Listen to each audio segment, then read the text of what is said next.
ইয়া হাবিবাল্লাহ, আর এক কদম সামনে দিবেন না। সামনে যেই লতা পাতাগুলো দেখা যায়, এইটা হলো একটা গর্ত। আবু জাহেল আপনাকে মারার জন্য গর্ত করেছে। ওগো নবীজি, আপনি ফিরে যান আপনার বাসবনের হুজরা মুবারকে। আল্লাহর রাসূল কাছাকাছি আইসা যখন ফিরে যাইতেছে, আবু জাহেল আব্বাস সাহেব আমরা পেছন দিক দিয়ে দৌড় দিয়ে দিয়া আইসা বলতেছে, ও মুহাম্মদ দাঁড়াও দাঁড়াও দাঁড়াও, তুমি ফিরে যাও না, দাঁড়াও দাঁড়াও। মুহাম্মাদুর রাসূলুল্লাহ সাল্লাল্লাহু আলাইহি ওয়াসাল্লামকে ধরার জন্য যখন দৌড় দিছে, আবু জাহেল যে সামনে গর্ত করেছে, আবু জাহেলের আর এটা মনে নাই, আল্লাহ তার মন থেকে উঠাই আনিছে। আবু জাহেল দৌড় দিয়ে আইসা নিজের গর্তের মধ্যে নিজে পড়ে গেছে। যেই গর্তটা করছে মুহাম্মাদুর রাসূলুল্লাহর জন্য, ওই গর্তটা আবু জাহেল নিজেই পড়ে গেছে। আবু জাহেল যখন পড়ে গেছে, ডাক দিয়া বলে, ও আবু লাহাব সাহেব, আমরা বন্ধুরা আমাকে বাঁচাও। দেখে গর্ত আস্তে আস্তে নিচের দিকে চলে যাচ্ছে।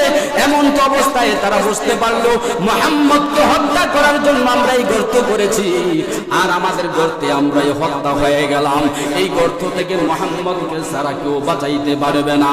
দৌড় দিয়া যাইয়া মুহাম্মাদুর রাসূলুল্লাহর কাছে ক্ষমা চাইয়া আল্লাহর রাসূলকে যখন নিয়ে আসছে, আল্লাহর রাসূল হাত দিতে দেরি হয়, একটা লিফটের মতো আবু জাহেল গর্তের থেকে উপরে উঠতে দেরি হয় না। এই জন্য বললেন, ইন্নামাল মুমিনুনা ইখওয়াতুন ফাআসলিহু বাইনা আখাওয়াইকুম।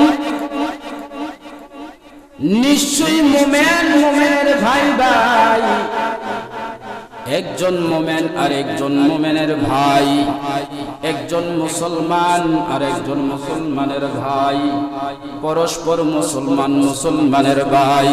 ফাআসলিহু বাইনা আখাওয়াইকুম, আর ভাই ভাইয়ের সাথে সম্পর্ক স্থাপন রাখো, ভাই ভাইয়ের সাথে সম্পর্ক রাখো, ভাই ভাইয়ের সাথে ভালোবাসা রাখো।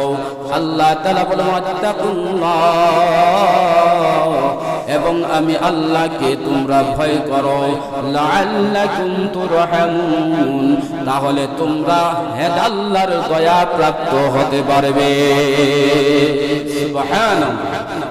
যদি তোমরা ভাই ভাই মুসলমান ভাই ভাইয়ের সাথে সম্পর্ক রাখতে পারো, তোমরা মুসলমান ভাই ভাইয়ের সাথে ভালোবাসা রাখতে পারো, তাহলে এবং আমি আল্লাহকে ভয় করতে পারো, তাহলে তোমাদেরকে আমি আল্লাহ তাআলা দয়াপ্রাপ্ত বান্দা হিসেবে কবুল করব। অর্থাৎ তোমাদের যত রকমের দয়া দরকার, তোমাদের উপরে যতটুকু রহমত দরকার, আমি আল্লাহ তাআলা রহমত নাযিল করে দেব। সুবহানাল্লাহ।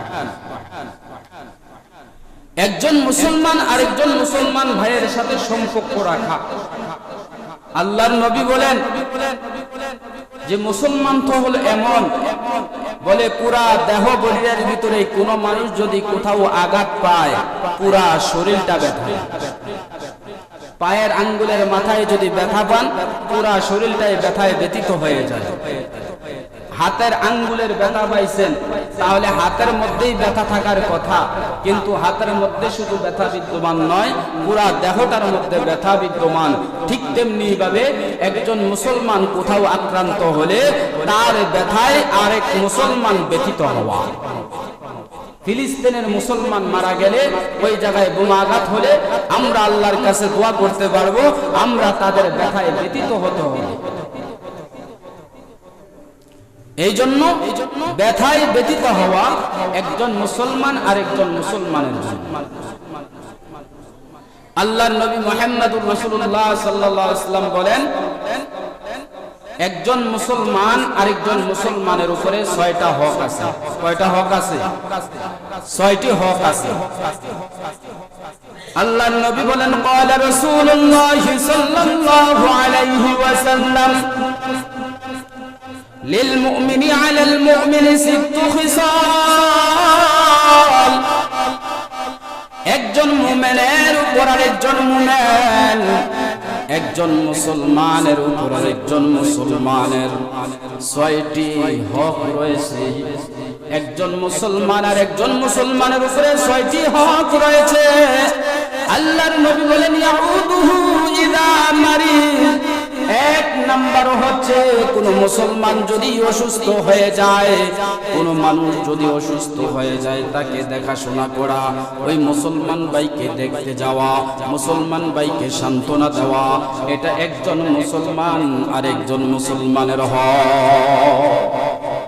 একজন মুসলমান অসুস্থ হয়ে গেলে আর একজন মুসলমান শোনা মাত্রই তাকে দেখাশোনা করবে, তাকে দেখতে যাবে, এটা একটা মুসলমানের হক। আল্লাহর রাসূল সাল্লাল্লাহু আলাইহি ওয়াসাল্লাম বলেন, একজন মুসলমান যখন অসুস্থ হয়ে যায়, ওই অসুস্থ ব্যক্তিটাকে দেখার জন্য যখন একটা মানুষ এক জায়গা থেকে আরেক জায়গায় যায়, যদি একটা মানুষ মতিয়াতলি থেকে হারিসদ্দার বাজার অথবা 14 গ্রাম মিয়ার বাজার একটা মুসলমান ভাই আত্মীয় অসুস্থ হয়েছে তাকে দেখার জন্য যায়, এই যাওয়া আসাটা 1-2 ঘন্টা যেই সময়টা অতিবাহিত হয়, আল্লাহর রাসূল বলেন এই 1-2 ঘন্টা মসজিদে কোরআন শরীফ তেলাওয়াত করলে, মসজিদে জিকির করলে, মসজিদে কোরআন তেলাওয়াত করলে, মসজিদে দাঁড়াইয়া নফল ইবাদত করলে যেই পরিমাণ সওয়াব হবে, একজন রোগীকে অসুস্থ ব্যক্তিকে দেখতে গেলে তার আমলনামায় ওই পরিমাণ সওয়াব লিখে দেওয়া হবে। আর আস্তে বলেন সুবহানাল্লাহ। একজন অসুস্থ ব্যক্তিকে দেখতে গেলে এই পরিমাণ সওয়াব, যে সারা দিন আপনি 2-3 ঘন্টা যেই সময়টা দেখতে আসা যাওয়ায় সময় লাগে, কোরআন শরীফ জিকির আজকার কোরআন তেলাওয়াত নামাজ পড়লে যেই পরিমাণ সওয়াব হতো, আপনার আমলনামায় সেই পরিমাণ সওয়াব দিয়ে দেওয়া হবে। সুবহানাল্লাহ। শুধু তাই নয়, আল্লাহর নবী বলেন একটা অসুস্থ ব্যক্তিকে দেখার জন্য তুমি যে অর্থটা ক্রয় করো, ফল ফ্রুট নিয়ে যাও, 500-1000 টাকার তোমার সাধ্য অনুযায়ী একটা অসুস্থ ব্যক্তিকে দেখার জন্য ফল ফ্রুট নিয়ে যাও, এই ফল ফ্রুট নিয়ে যাওয়ার যেই টাকাটা খরচ করো, ওই টাকাটা যদি আল্লাহর রাস্তায় খরচ করলে যেই পরিমাণ সওয়াব, একটা অসুস্থ ব্যক্তির জন্য ফল ফ্রুট নিয়ে গেলে তোমার আমলনামায় সেই পরিমাণ সওয়াব দেওয়া হবে। আমার ভাইরা শুধু তাই নয়, আল্লাহর নবী মুহাম্মদুন আরবি সাল্লাল্লাহু আলাইহি ওয়াসাল্লাম বলেন, যখন কোন মুসলমান জ্বরে আক্রান্ত হয়, কোন মুসলমান যদি অসুস্থ হয়ে যায়, তার শরীরের ভিতরে জ্বর চলে আসে, আল্লাহর নবী বলেন ওই জ্বরের রোগাক্রান্ত ব্যক্তির গুনাহ মাফ হইতে থাকে। মুসলমানের অসুস্থ হইলে তার কি মাফ হয়ে যায়? গুনাহ মাফ হয়ে যায়। এই জন্য মুসলমান 1 নাম্বার হক হচ্ছে কোন মুসলমান অসুস্থ হয়ে গেলে পরে তাকে দেখতে যাওয়া, তাকে দেখতে যাওয়া, এটা মুসলমানের একটা হক। 2 নাম্বার মুসলমানের হক, ওয়াশহাদুহু ইযা মাত। আল্লাহর নবী মুহাম্মদুর রাসূলুল্লাহ সাল্লাল্লাহু আলাইহি ওয়াসাল্লাম বলেন, ওয়াশহাদুহু ইযা মাত। কোন মানুষ মৃত্যুবরণ করলে ওই মৃত্যু ব্যক্তির জানাজায় শরীক হওয়া একটা মুসলমানের হক। মৃত ব্যক্তিকে জানাজায় দিলে, মৃত ব্যক্তির জানাজায় গেলে আল্লাহর নবী মুহাম্মদুর রাসূলুল্লাহ সাল্লাল্লাহু আলাইহি ওয়াসাল্লাম বলেন, ওয়াশহাদুহু ইযা মাত। মুসলমানের একটা হক হলো মুসলমান যখন মারা যায় তার জানাজায় শরীক হওয়া। আল্লাহর রাসূল বলেন, যেই মুসলমান একটা মুসলমানের জানাজায় শরীক হবে, জানাজায় যাওয়ার সাথে সাথে তার আমলনামায় 2 কেরাত সওয়াব লিখে দেওয়া হয়। কয় কেরাত? 2 কেরাত সওয়াব দেওয়া হয় কোন মানুষের জানাজায় শরীক হলে। যখন কোন ব্যক্তি জানাজার নামাজে দাঁড়াইয়া যায়, জানাজার নামাজে দাঁড়ানোর পরে যখন জানাজার নামাজ কমপ্লিট 4 তাকবীরের সাথে শেষ করে ফেলে, আল্লাহ তাআলা বলেন, ফেরেশতারা আমার এই বান্দার আমলনামায় 1 কেরাত সওয়াব লিখে দাও। আবার যখন এই বান্দা লাশের পেছনে পেছনে যায় কবরস্থ পর্যন্ত যাইয়া যখন বান্দাকে কবরে শোয়াইয়া দেওয়া হয়, যখন কবরে শোয়াইয়া দেওয়া হয়, ওই কবরের উপরে মাটি দেওয়া হয়। যখন আপনি 3 মুষ্টি মাটি দিয়া চলে আসলেন, আল্লাহ তাআলা ডাক দিয়া বলেন, ফেরেশতারা আমার এই বান্দার আমল নামায় আরো 1 কেরাত সওয়াব লিখে দেয়। কয় কেরাত হলো? 2 কেরাত সওয়াব জানাজার নামাজে আসলে পাওয়া যায়। উপস্থিত সাহাবায়ে কিরাম বলেন, ইয়া রাসূলুল্লাহ কেরাত কতটুকু? আপনি যে বললেন 2 কেরাত সওয়াব দেওয়া হবে, এই 2 কেরাত কতটুকু সওয়াব? কেরাত তো আমরা বুঝলাম না।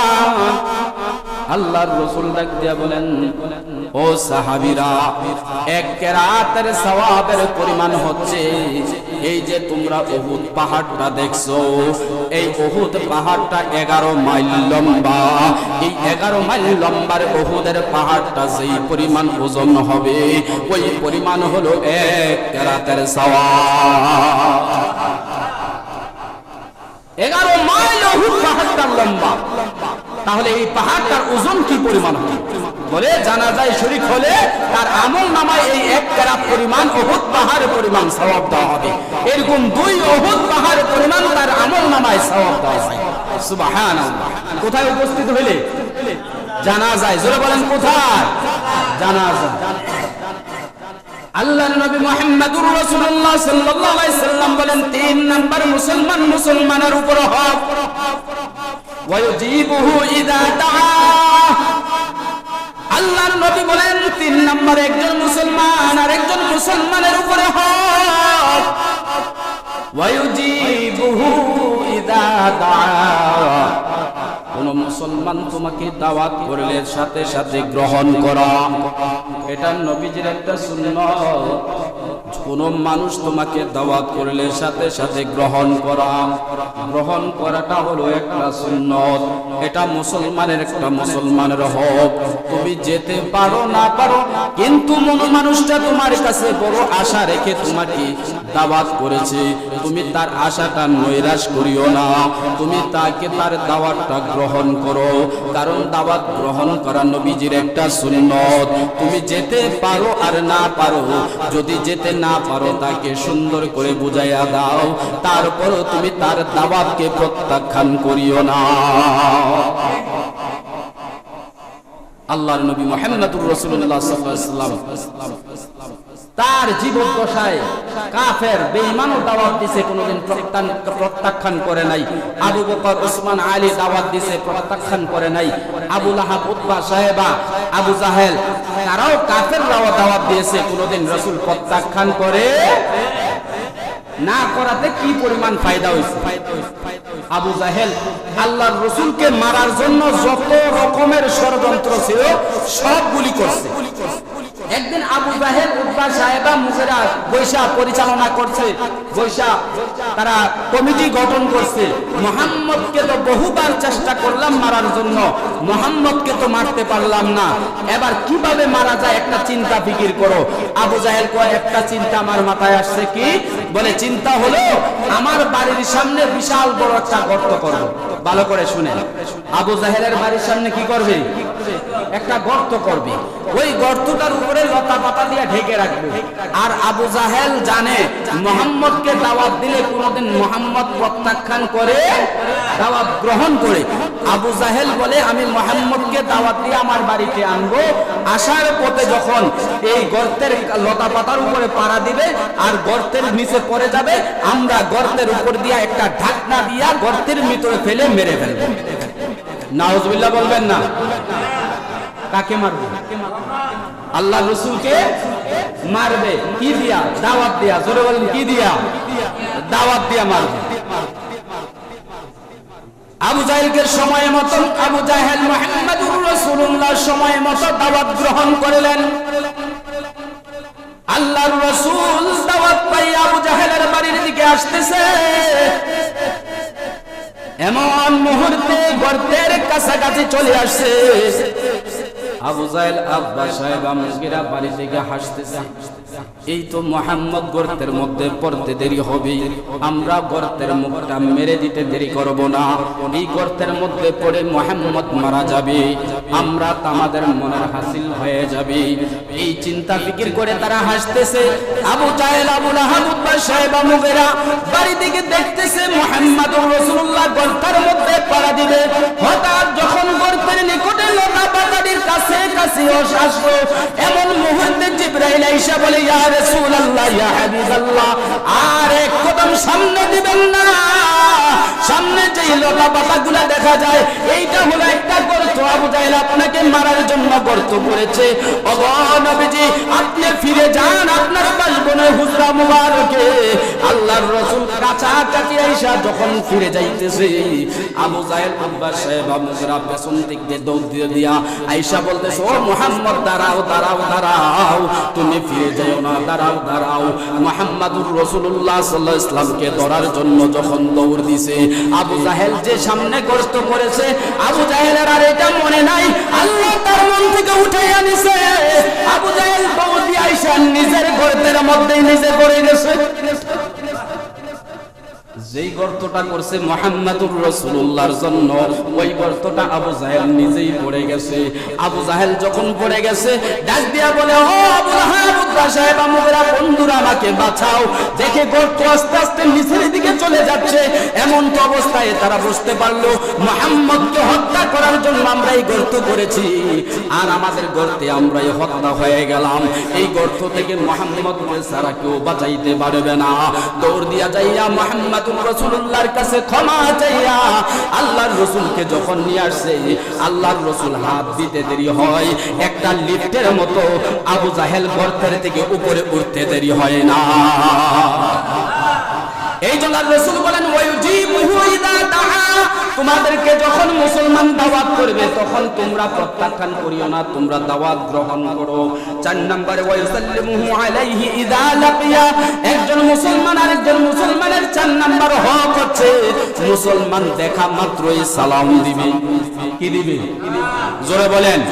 একজন মুসলমান আরেকজন মুসলমানের হক কি? জোরে বলেন। সালাম দেওয়া। কি দেওয়া? সালাম দেওয়া। এখন তো সালাম উঠেই গেছে, এখন আর ছোটরা বড়দেরকে সালাম দেয় না, বড়রাও ছোটদেরকে সালাম। সবাই মনে করি আমাকে হুজুর, মনে করি আমাকে সবাই সালাম দেখ, হে মিয়া মনে করে আমাকে হুজুরে সালাম দেখ। এই সবাই মনে মনে একটা গাম্ভীর্য বসে আছে, কেউ কাউকে আর সালাম দেয় না। ঠিক না? জোরে বলেন। আসলে সালামটা কি? একটা দোয়া। সালামটা কি? জোরে বলেন। সালাম দেওয়া মানে কি? আসসালামু আলাইকুম ওয়া রাহমাতুল্লাহ।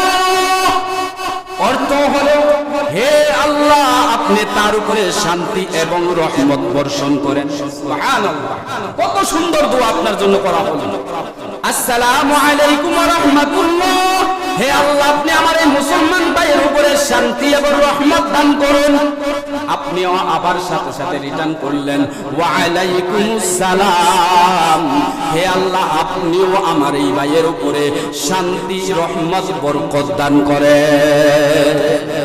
কত সুন্দর দোয়া মানুষ মুসলমানকে করতেছে, কিন্তু এই দোয়াটা আমিও কাউকে দিতে চাই না, আমাকেও কেউ দিতে চায়। তাহলে 4 নম্বরে মুসলমানের হক কি? সালাম দেওয়া। জোরে বলেন। কি দেওয়া? সালাম দেওয়া।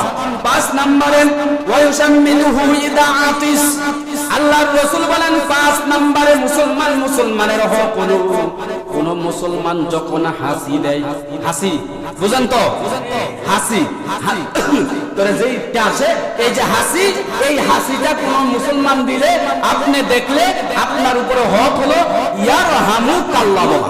কি বলবেন? জোরে বলেন। জোরে বলেন। কি বলবেন?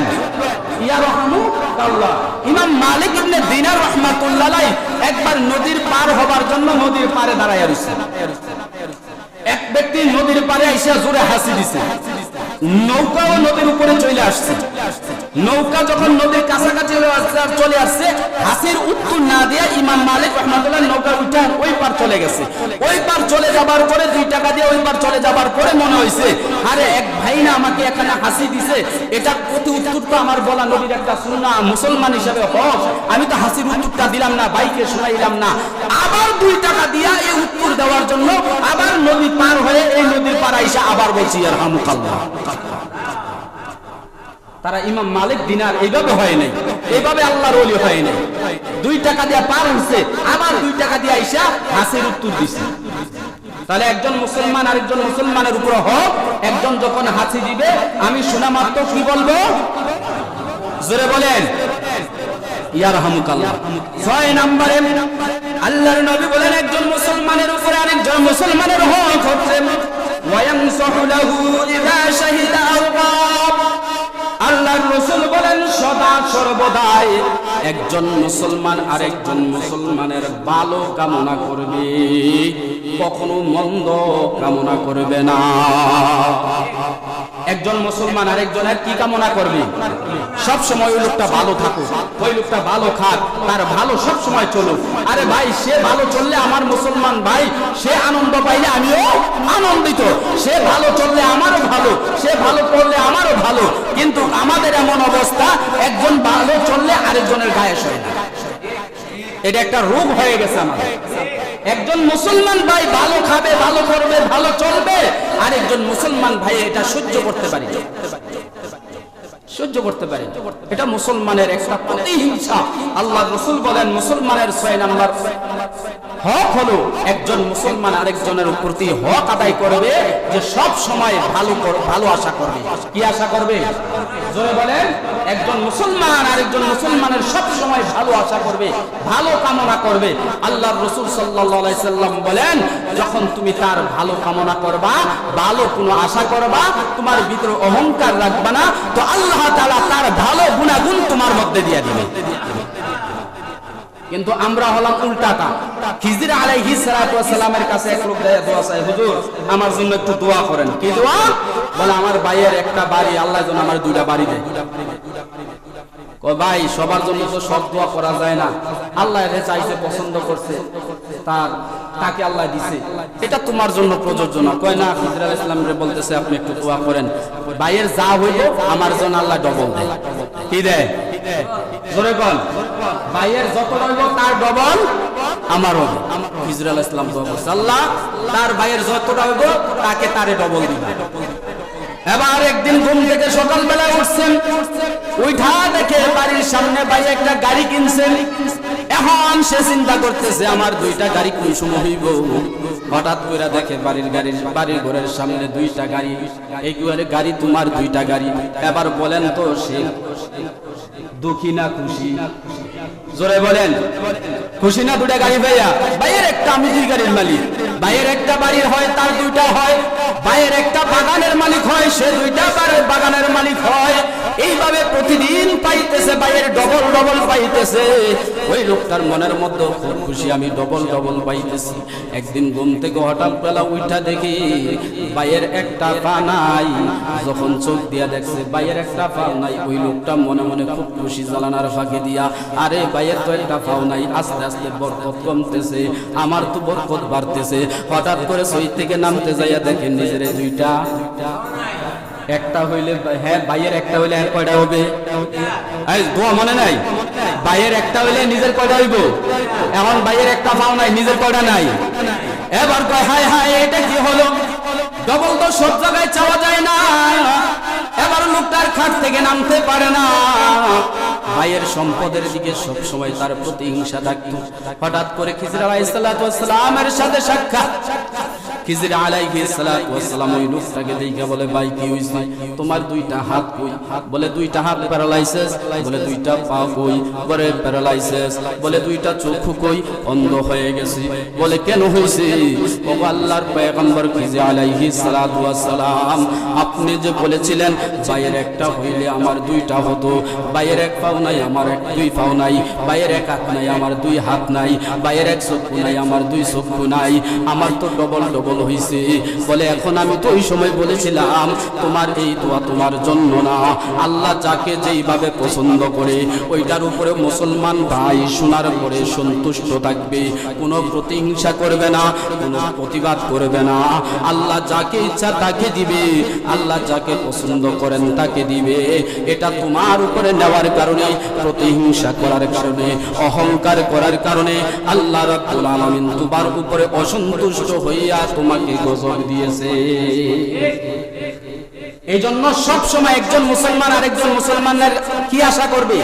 ভালো ভালো আশা করবে, কল্যাণ কামনা করবে, যে আমার ভাই প্রবাসে যাইয়া ভালো টাকার মালিক হইতেছে, আমার ছেলে যাইয়া ভালো মালিক হইতে পারে না, এটা প্রতিহিংসা নয়, বরং আমার ভাই হইতেছে, আমার নিজের ছেলে হইতেছে না, আমার বাতিজায় টাকার মালিক হইতেছে, আমার ছেলে হইতেছে না, এই জন্য প্রতিহিংসা নয়, বরং একজন মুসলমান ভাই ভালো হচ্ছে তার উপরে আমি আলহামদুলিল্লাহ বলা, আমি খুশি থাকা, এই হলো মুসলমানের 6টা হক। আল্লাহ তাআলা আমাদেরকে এই 6টা হক আদায় করার তৌফিক দান করেন।